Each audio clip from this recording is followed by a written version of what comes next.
Bienvenidos amigos de YouTube a una nueva entrevista. Hoy tengo el honor, ¿no? Porque para todos los fanáticos del Italo Disco, de esa música al estilo Gapul que conocemos aquí en Argentina, en Sudamérica, hoy es un antes y un después. Hoy vamos a conocer un montón de cosas de este mundo que por ahí ustedes o quien habla no conocíamos, porque tenemos la oportunidad de hablar con uno de los referentes más grandes del Italo Disco, que es Mauro Farina. Así que le voy a dar la bienvenida. Welcome Mauro, welcome to my YouTube channel. How are you?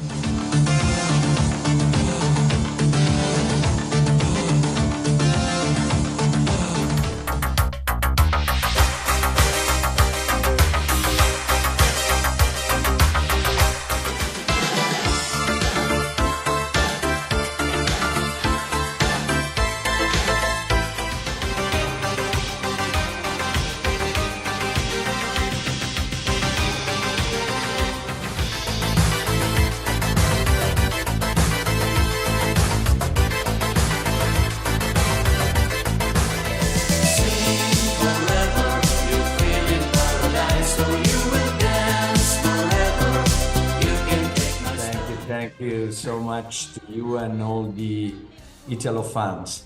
I'm keeping well. Thank you so. Fantastic. I'm looking for those records, gold records that you have in your wall. Yeah, we have several Oh, records so nice. all around. So good. I have a map. We know about Mauro Farina because you did the vocals of a lot of records, you know. Your name is on all the records, like a producer there, you know. We know about Saifam, we know about everything, but in your opinion, who is Mauro Farina?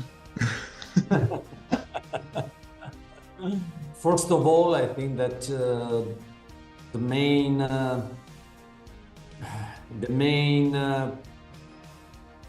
characteristic things that I can say about me is that all my life has been involved on music, because music is my great passion. Yeah. Since when I was very, very young. So let's say that Mauro Farina is a music lover. Oh, This great. is Nice, nice. Well, you know, you said in Argentina, Radiorama was very popular in all the 80s and in the end of the 80s too, you know, especially in Buenos Aires, the capital city. In all South America, the people knows about Radiorama, of course, too. I want to know why Mauro Farina was only the vocals of that project and not on the pictures, you know, not on the TV shows doing this music. That's a good question. I have to say that I've been an EMI artist during 80s, end of 80s, but only for a little period of my life, because what I really love is to be a little bit behind of the scenes, because the creative of a songwriter or a producer as me cannot be concentrated, fixed only on one artist project. So what I always like to do in my music life is to create music, to produce music, to arrange music. And I've been a lucky guy, because I've been able to produce more than 1,500 tracks in my career. And as it was very hard and very difficult to find, you know, a real artist or different vocals, several times we tried to use some professional vocalist to sing my songs or my and Giuliano Crivellente songs, because as you know, I worked a lot with my partner Giuliano Crivellente. But anytime me and Giuliano, we felt that we needed to have, a kind of vocal that could sweet much more our songs. That's why a lot of time I prefer to perform with my voice the songs that me and Giuliano, or me and other songwriters written. And anytime the demo comparing a performer of another vocalist, the original demo with my voice was better in the feeling, Yeah. And that's why I let my voice in a lot of Mauro songs. Did you feel that, in your opinion, that was a problem on Italo disco world? Because we know a lot of artists who've been there doing lip sync. To be honest, I never mind about the opinion of what can I say, of the market, because my goal was to create songs that could be that could be used in the dance floor, where the people wants to enjoy the life, the night, the disco. So my goal was to create music contents to let the people have a party and enjoy their time. Mm-hmm. I think that what we created, and I say we created, I want to include all the Italo disco producers, well-known or less well-known. What we did during 80s has been, in my opinion, a very, unbelievable age. And a lot of young people in the world had a lot of funny dancing our music. And even now, there are some international big artists as lately Dua Lipa, for example, which recorded, in the Italo disco style, some new stuff. Yeah. And this is enough for me to consider that the main focus things during 80s of Italo disco was the songs, not the artist behind the songs. That was a kind of, business part in which someone could, maybe the artist to get some money from the, performings. But what it's remaining is the music. That's why probably you are making an interview with me, because it's difficult to make an interview of a dance artist that during that time couldn't sing and couldn't, write the songs or produce the songs or arrange the songs. So true. The last year, for example, they did a documentary of Milli Vanilli, is one of the big examples of the things that we are talking about. We know about a lot of great music, and that's why you say, right, I'm here talking to you because you were there, the brain of a lot of good music, a lot of good experiences of a lot of people, not only in Italy or not only in Europe. In the 90s was Champagne too, with the Eurobeat. And I feel like you are very proud of that, or no? Or you are conscious of the things that you did? Yeah, but surely I'm very proud. I'm very proud, even if my music life need to go over. That's why we are still Saifam is a very big company, one of the biggest European company, independent European company, and we are continue to evolve our music contest. Actually, we have the new Laura Pausini songs. El primero Passo sulla Luna is a Saifam song. So we are still evolving our, but I'm very proud of what happened during 80s, of course. As I'm still very proud of the things that we are doing now. And always because we have a big passion about music, so we really feel what we are doing also now. I don't know, did you visit Argentina? Did you travel to Argentina? I've been in Argentina only one time. It's a beautiful place. And I went in Buenos Aires as well, where I found a lot of Italian people. Unbelievable.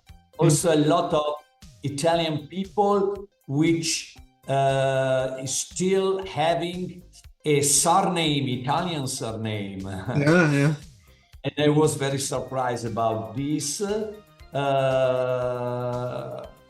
So it's a very nice country. And I enjoy my stay there. It was 90 or 91. Now I can't remember. Oh, nice. The 90s. Okay. It was a different era.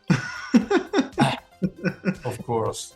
Wow. So nice. So nice. Well, if you want to come back again,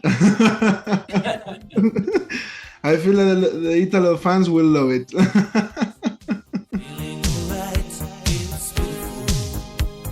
You know, how I say Radiorama was very popular around worldwide. You know, when I watch the videos on YouTube, I always love to read the messages, you know, the opinion of the people.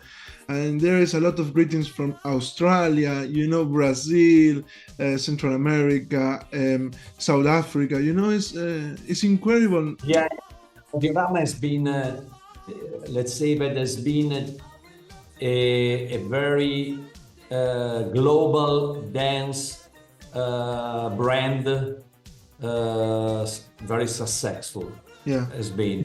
And I'm very, surprised to still receive. I'm still receiving a lot of, invitations. Please come in Russia, come in China, come in Japan. Please come to talk about Radiorama.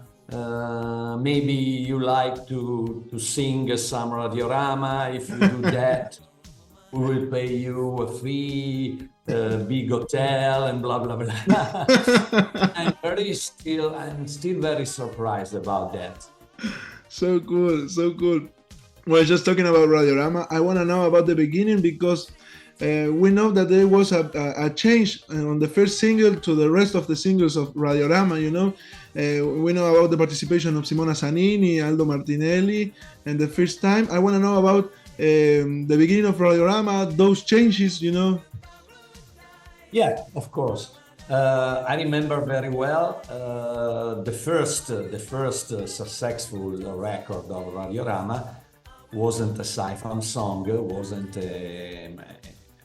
my production, but the two owners of Radiorama brands, that was called Paolo Gemma and Marco Bresciani, the first time went to Martinelli. The song Chance to Desire was very successful, but mainly in Italy, not too much out of Italy. And Paolo and Gemma and Marco Bresciani were looking for, how can I say, to give Radiorama project a more international, popularity. Sounds. Yeah, a more international sounds. So at that time, me and Giuliano Crivellente established our own label with another guy that is called Giacomo Maiolini, and the label was Time Record. Mm-hmm. And the Time Record, together with another sci-fi label called Asia Records, we were looking to exploit our music out of Italy also. So Paolo and Marco went to Sci-Fam and asked me if I could be interested in bringing a Radiorama project and trying to develop it on international market, not only in Italy. Of course, at the time I was happy to do that. Mm-hmm. And we started to create two demos. One was Desire, and the second one was Hey Hey. Mm-hmm. And Marco and Paolo was very, very, excited about these two songs, and they told us, "Wow, perfect! Wow, we love these two songs. Yeah. Now let's find a vocalist. Let's find someone that can, support the brand. We are sure that those songs can be very successful out of Italy, and blah blah blah." But after trying external vocalist, we decided to keep my voice, and after that we decided that I remained the ghost vocal of Radiorama project. So we started with these two songs. We released the two songs, and we had big success. Not only Radiorama, we know that Italo Disco was not very popular in the same Italy. Right. What's your opinion about that? Because here, for example, in South America, we say, well, Italo Disco maybe one of the biggest styles of Italy. And now they had a lot of popularity around the world, but maybe not so much popularity in Italy. Sure, because Italo Disco, the mainly countries for Italo Disco were Germany, Spain, mm-hmm. North of Europe, Japan, Australia, the Central and Latin America, US as well. Mm-hmm. But Italy was only a little percentage of the sex. This because Italian mentality is very particular, because normally, and especially during 80s and 90s, US and UK's influenced a lot the DJs, the Italian DJs. They loved to play mainly US and UK songs in the dance floors. That's why Italian people couldn't know very well the Italo Disco, and the same for the dance radio stations. The dance radio station at the time loved to play international songs, and it was very crazy to tell you that sometimes the Italian radio station began to play Italo disco songs when they knew about, for example, Radiorama Aliens entered the Spanish, the German charts. Yeah.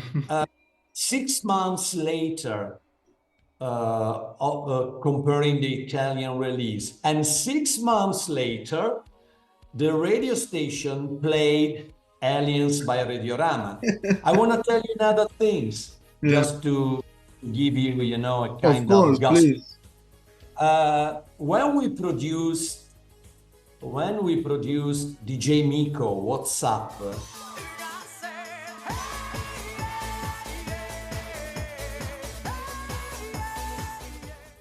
All the radio station in Italy, wow, refused the disco. Wow, this is a shit.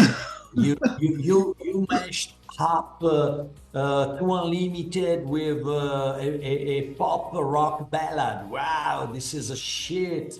We never played this song. Okay.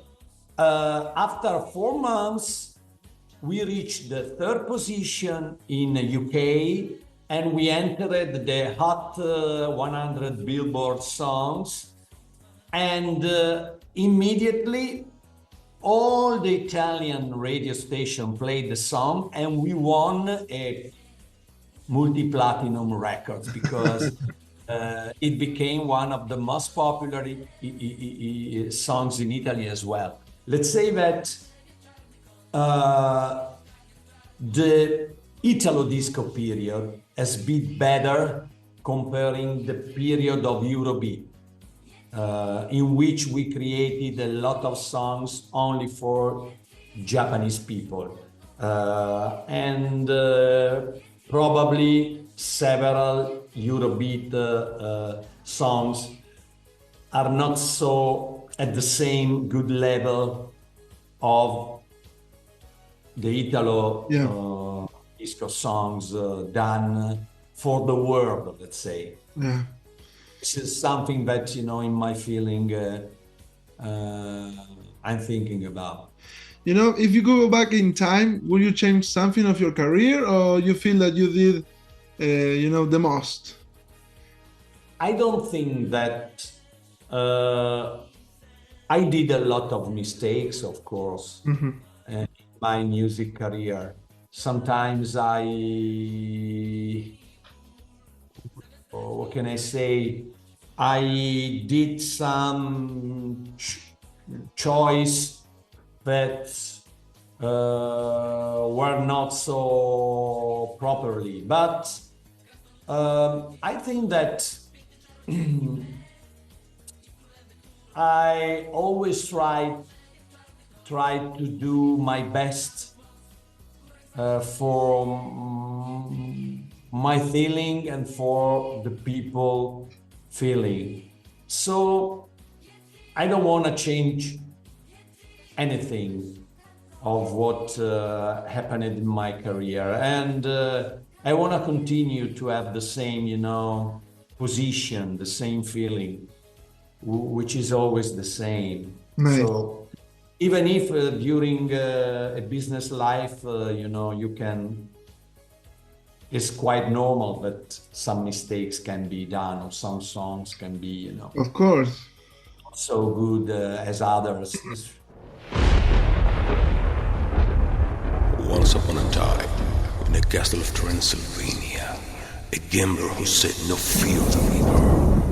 And then he came. Thank you very much, Mauro. Thank you very much for your time.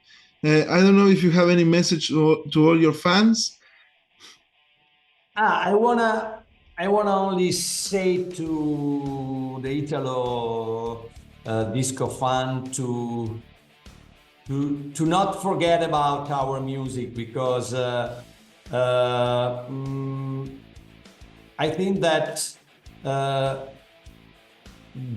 that music signed an age that it is very difficult that can happen again. So it's something of historical that, thanks to the Italo disco fan, can remain alive in the people's mind. So I am personally very grateful of your work and of what you and other Italo disco fan are doing. So I only have to thank you all for what you are doing. And let's keep with Italo disco. Well, thank you very much.